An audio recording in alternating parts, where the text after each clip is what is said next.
This is Ariana Grande in 2013. The soon-to-be pop princess is performing a cover of Imogen Heap's 2006 Deep Cut.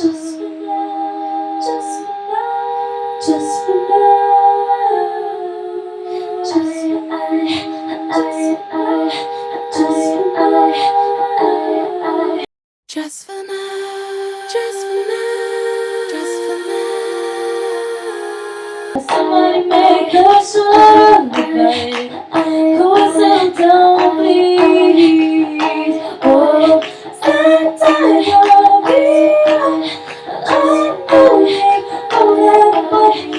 will somebody make us shut up about it? Can we settle down, please?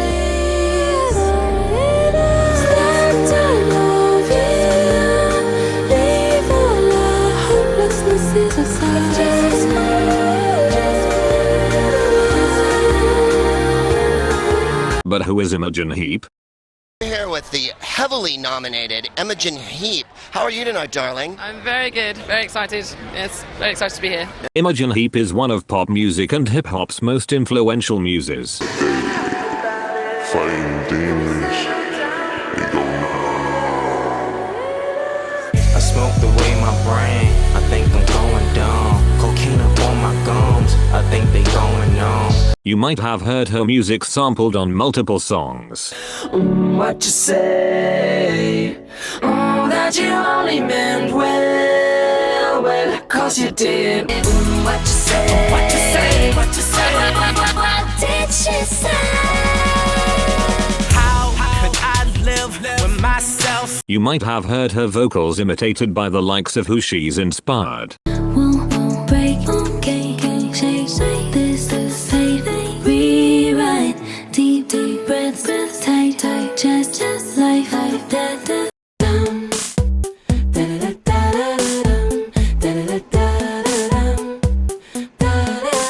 with a falsetto that soars in unique ways, elongated vowels, and a whimsical, majestic flair, Imogen Heap has been the artist collectively shaping the musical decisions of your favorite popular songs of the mainstream today. I had a way then, losing it all on my own. But somehow, she remains more of a cult figure that true music fans know about. Well, today, after viewing this video, if you haven't known already, you'll understand the influence of Imogen Heap on pop and rap. As presented by Harpsichord TV. Born on the 9th of December, 1977, in Romford, Essex, England, of the UK, Imogen Jennifer Jean Heap spent her childhood becoming a music prodigy. At a young age she was classically trained on the piano, the cello, and the clarinet. She began writing songs by the age of 13, and she graduated from the Brit School, the same school that boasts alumni such as Adele, Jessie J, and Amy Winehouse. While attending the Performing Arts High School, she was discovered by the talent manager, Mickey Modern. At just the age of 18, she was signed to Almost Sounds. While recording for Almost Sounds, Imogen Heap did supporting vocals for the experimental pop band, Acacia. Their lead keyboardist and producer, Guy Sigsworth, had previously co-written and produced work for major acts, such as Seal's 1990 hit, Crazy. But we're never gonna survive unless we get a little crazy. And playing the harpsichord on Cover Me by Bjork in 1995.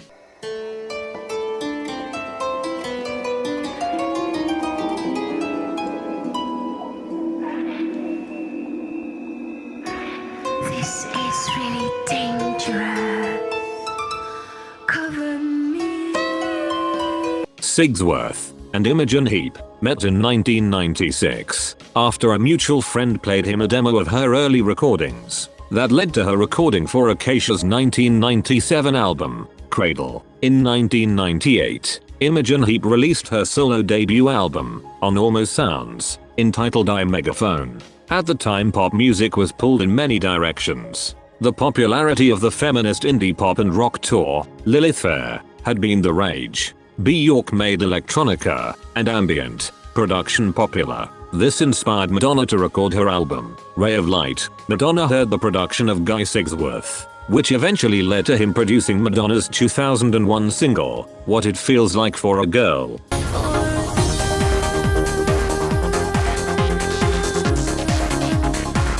The UK also experienced a trip-hop renaissance at the hands of bands such as Massive Attack.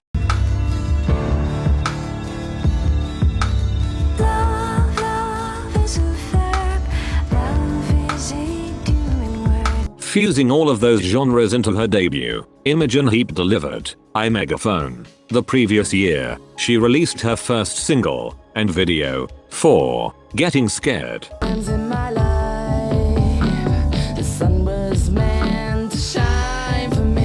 Almost Sounds did very little to promote the album, which eventually caused it to fail at charting. However, critics noted her distinct voice, comparing her to the likes of alternative rock acts Kate Bush,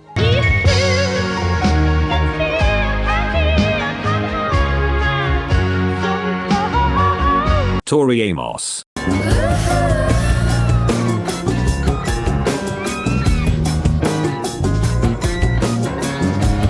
God, sometimes you just don't come through. and Alanis Morissette.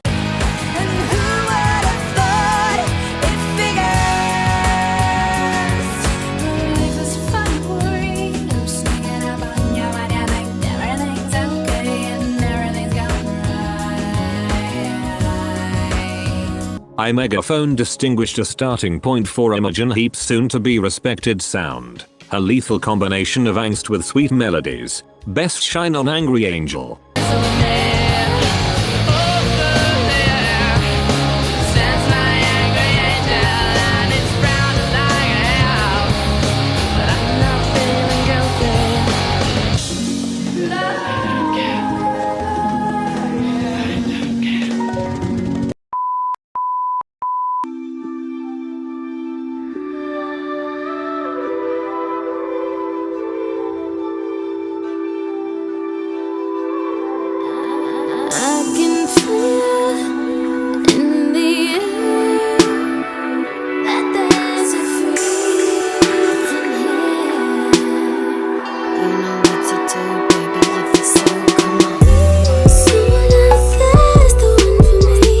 In 2013, one of Pop and B's most innovative stars of her generation had been on a mixtape run prior to being introduced in the mainstream. On Blackwater, Tinashe incorporated the production of Ryan Hemsworth to deliver a fan favorite, One For Me.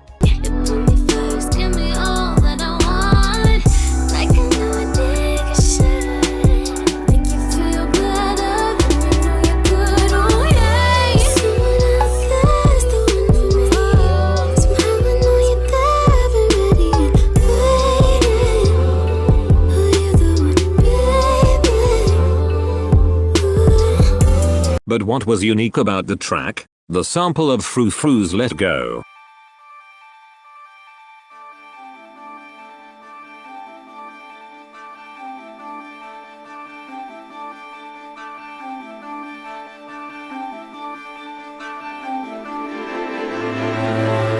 Drink up, baby, down.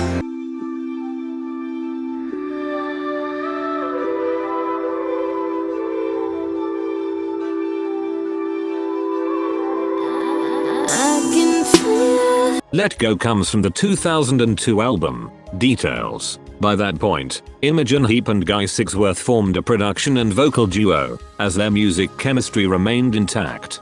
Guy Sigsworth used the French onomatopoeia after reading it in the 1870 Rimbaud poem, Ma Bohème. Frou Frou described the swishing noise of skirts on dancing women.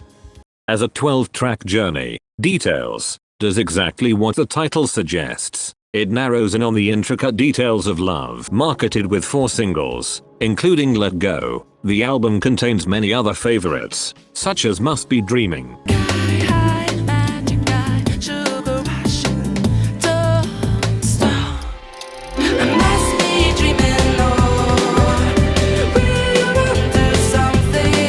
and their lead single, Breathe In.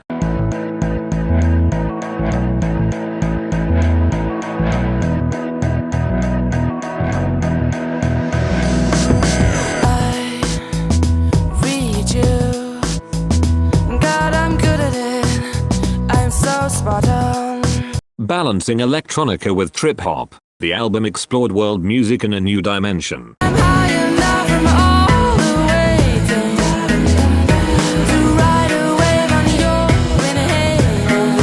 'Cause I love you. It's Frou Frou, but we didn't know it at the time. This was our kind of safe space, I suppose, because we were both having issues, shall we say, politely, with our record labels, and we just kind of came together at that point and made this beautiful thing, and it just changed our perspective on everything that was going on, and it just kind of began this journey that we didn't know we were on. So here we go.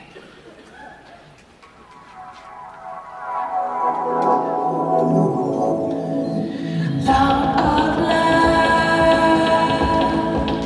leaves me breathless. Flicks was recorded in India in the late 90s and finalized for the album. It features a popular motif throughout Imogen Heap's lyricism. Long of love leaves me breathless. British pop sounds existed throughout details, from the lingo expressed on some songs I join the queue on your answer phone. to the fact that Frou Frou covered themselves, working somewhat as a nod to their pioneering status of the post sound in the 90s. On the 1997 Acacia album, Cradle, there was Maddening Shroud. Sometimes I like to get away from this maddening shroud. Sometimes I'll have you know it's all insane. Maybe it's time for me To pack it in, Maybe it's time for me to jack it in, Maybe it's time for me to hold. I've got a good mind to throw it all away. On Details, Maddening Shroud is covered, this time around fitting the concept and sequencing.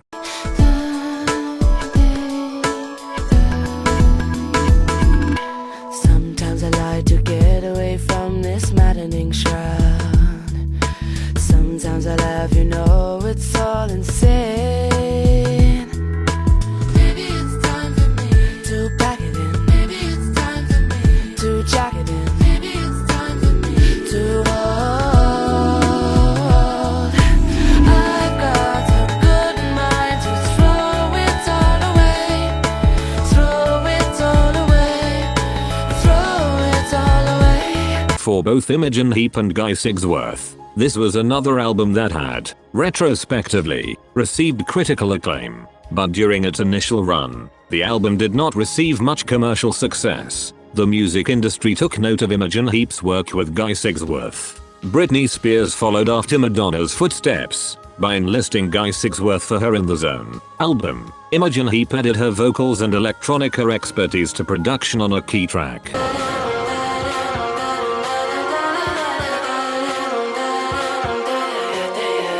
Do you like this? This place that I'm bringing you to? Do you feel that? Huh? Do you like that? I thought you would. 'Cause I do. Oh my God. So it's over to you now. So it's over to you now, yeah. The Shrek 2 soundtrack included Holding Out for a Hero, but the major breakthrough that introduced Imogen Heap to an American audience was the soundtrack of Zach Braff's 2004 rom-com, The Garden State. The soundtrack included Let Go, gaining the group a massive cult following. So let go, jump in. Oh well, what you waiting for? It's alright, 'cause there's beauty in breakdowns. Yeah, let go, just get in. Oh, it's so amazing here. It's alright, 'cause there's beauty in breakdown. Well received, the soundtrack won a Grammy for Best Compilation Soundtrack Album for Motion Pictures, Television, or Other Visual Media. However, just as Frou Frou was finally receiving the international buzz they deserved, both Sigsworth and Heap amicably decided to disband. And this is when Imogen Heap would become the influential solo star she deserved to be, in her own right.